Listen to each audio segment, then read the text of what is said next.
Hey everybody, welcome back to the channel. I'm so happy to see you guys. I've been missing in action for a little bit.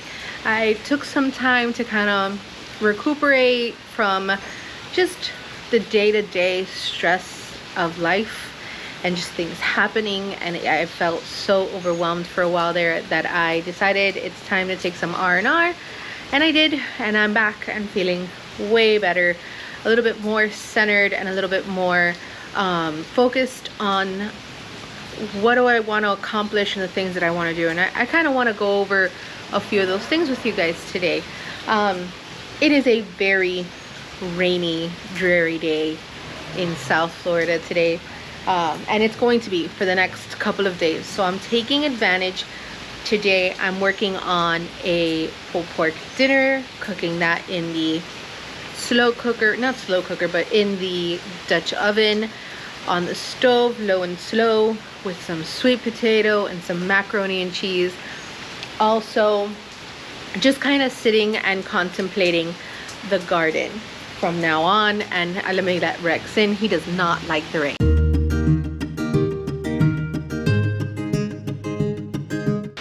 Okay, Rex is inside. He definitely is not a dog that loves to get wet. So I understand that entirely.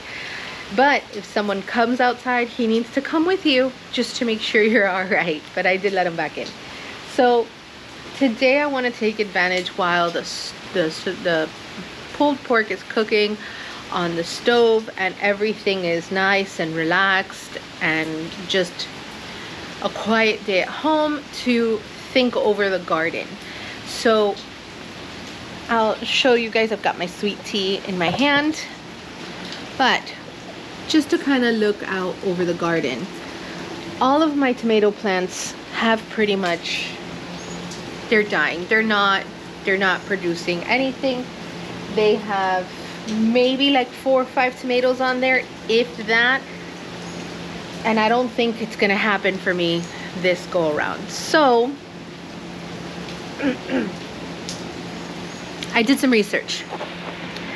I did a little bit of research, and as it turns out, the University of Florida's Department of Agriculture, like for their agricultural studies, has a lot of papers that they put out from students, from teachers, professors, everybody. And the Florida Department of Agriculture has a lot of literature as well. So I've been reading over the past couple of months, and we are not like the rest of the country down here. Everybody else has their plant in spring because they have to deal with frosts. We don't have that.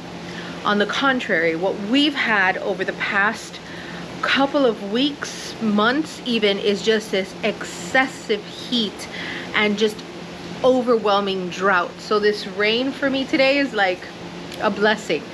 But the drought has been horrendous, and the heat has been in the hundreds for the past couple of weeks. I mean, we're talking about getting into your car and it says 107, 108 degrees on the thermostat.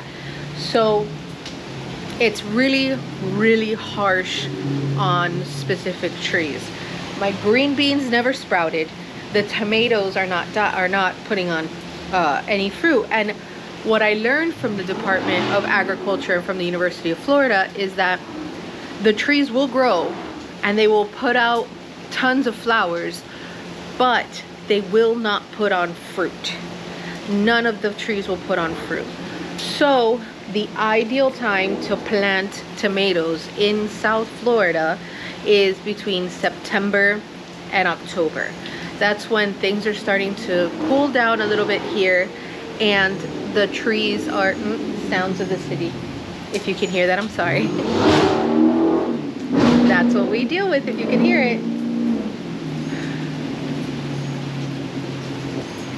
Someone got a new car.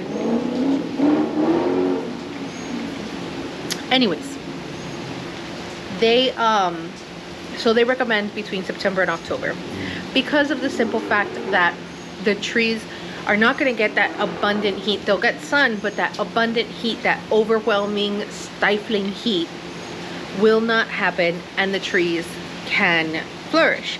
Now, there's a slight risk with that because as of June 1st, we entered into hurricane season. So we tend to see most of our hurricane activity towards the end of hurricane season. That's not to say it doesn't happen, but just traditionally, there's a risk with your plantings being ripped out by wind and all of that stuff. So we get really bad storms, but it's not as hot. It's a give and take kind of situation. So I think once the rains are done, we're gonna pull out all of those tomato trees because there's no sense in keeping them. They are not producing anything. And then the cucumbers that I planted were a huge bust as well. They did nothing. They weren't offering, I mean, they weren't even growing because it was so overwhelmingly hot. So kind of like up north where you get snow and ice and freezing temperatures, our temperatures down here in the summer are so overwhelmingly hot that we're not growing anything. Nothing is growing. So I'm gonna start treating my summers like other people will treat their winter. Like it's time to put everything to bed for the summer instead of the winter in our area down here. And it's all about, yeah, it's great to go online and see what other people are doing, but you have to get to know your area as well. Everyone, I love watching it. It makes me so happy. Everyone's planting flowers and they're starting to get their fruits and their vegetables in, and it's just wonderful, and I'm really happy for them, but it's not working out for us down here. So for our zone, which recently changed, so I'm gonna look that up and put that here. That zone, you need to get to know your zone. So we know that the tomatoes aren't doing anything. We know that the cucumbers are not doing anything. The green beans are struggling. I'm gonna give those another try, but I don't know if something dug up the seeds, something ate the seeds, or if they were just bad seeds. I'm not sure.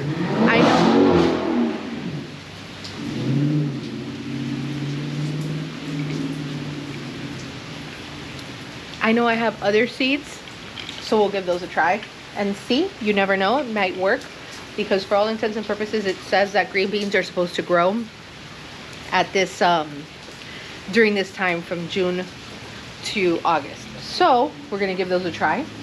Our sweet potatoes are doing phenomenally. They adore the heat, and they are drought resistant. So they are putting on, I've already peeked in there and seen that they are putting on some potatoes. And let me see, who else?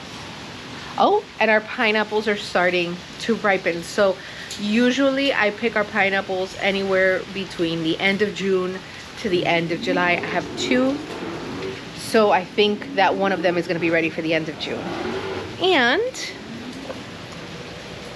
these guys over here, our key lime tree is doing fantastically. I actually picked a bunch of key limes yesterday and made a key lime pie. I'm sorry I didn't share that with you guys. We were just taste testing recipes. So we'll see how that goes. For now, we're just gonna create this great dinner today, hang out, and maybe look at some seeds online. And you guys are welcome to join me. I'm starting by seasoning a Boston butt with salt, pepper, onion and garlic powder, and a bit of paprika. Then I'm going to sear it on all sides. And then once it's starting to get nice and brown on all sides, I'm going to add a quartered onion and a quart of chicken stock. I'm using bouillon because I just didn't have any available at the time. Homemade, but bouillon works just fine. You're gonna cover and you're gonna let that simmer for about 4 hours. The macaroni, I start that off with a butter and flour roux, and I let that cook for just a couple of minutes till it gets like a really nice nutty smell to it. Just a really short period of time because I want it to be a light colored. I add milk to that, and then my secret ingredient is cream cheese, just a few tablespoons of that with cheddar and a bag of a Mexican cheese blend. I know it's not the standard, but it's something that I love the flavor of. Once that's done, I add some salt, pepper, a little bit of onion and garlic powder again, and some paprika just because I love to see the specks of red in my sauce. And then I also add a little bit of hot sauce and just maybe a teaspoon of Dijon mustard. It really just brightens it up. and it makes it just, it has a little bit of a bite to it, and it's not just a creamy macaroni sauce, because that's something that, you know, I've never really loved. I would love it when my macaroni has a little bit of extra punch and flavor to it. So once that sauce is done and pulled together, you just add your cooked macaroni to it, cover it, set it aside. The Boston butt, once the bone comes cleanly out, and you'll be able to tell it just pulls completely off of the meat, you could set that bone aside and discard it, and the meat should shred up completely.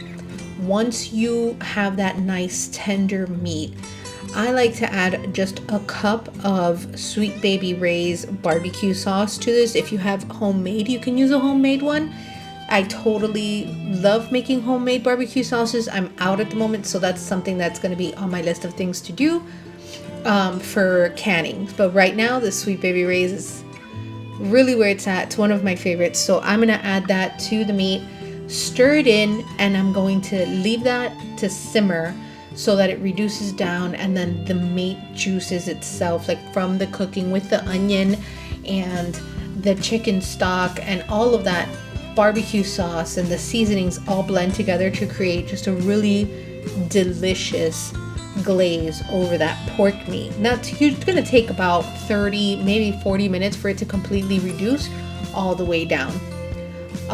Once it's time to serve, I like to just put a little bit of macaroni into each bowl and then serve with a little bit of the meat, pieces of buttered toast. I'm using a Cuban bread at this time because we had some from the bakery that my husband had brought home, so let's just finish that up.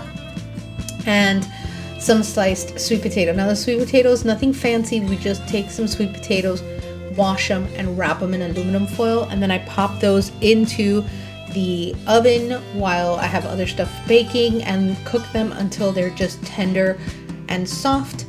And then it's just a matter of slicing them into like rings.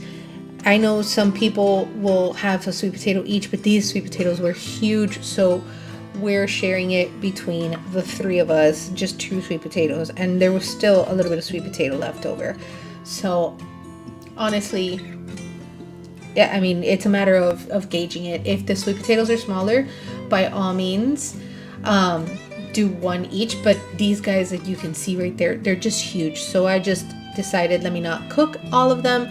We can definitely share it. It's a lot of food anyways, and it is a carb heavy dinner tonight, but it is a rainy day and we haven't had one in a long time. And then just to round off dinner with something bright and refreshing, I just sliced up the key lime pie like I had told you guys earlier. I will be sharing how to make this. We're just waiting on more key limes to ripen so we can make it again, because this pie was amazing. And then after dinner, I spent some time looking over all the many options on johnnyseeds.com. They have so many choices. I can't wait to get started with this.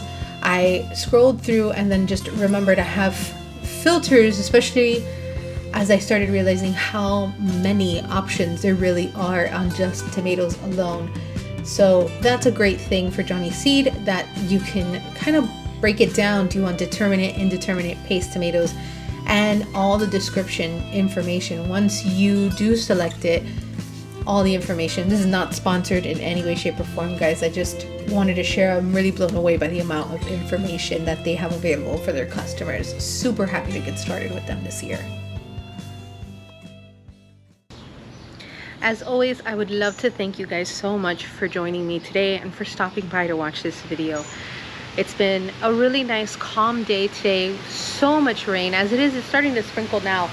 But I had to come outside for just a moment to get a little bit of fresh air and just take Rex out, take a look at the garden and see what all of the crazy water has done to these garden beds. But we're still grateful for it, because it's been so dry lately that water's water. We're happy about it. So friends, thank you so much for joining me. Thank you so much for being a part of my day. I appreciate you guys stopping by. If you like the content, consider giving me a thumbs up. And if you haven't subscribed, consider subscribing. Have a wonderful rest of your day.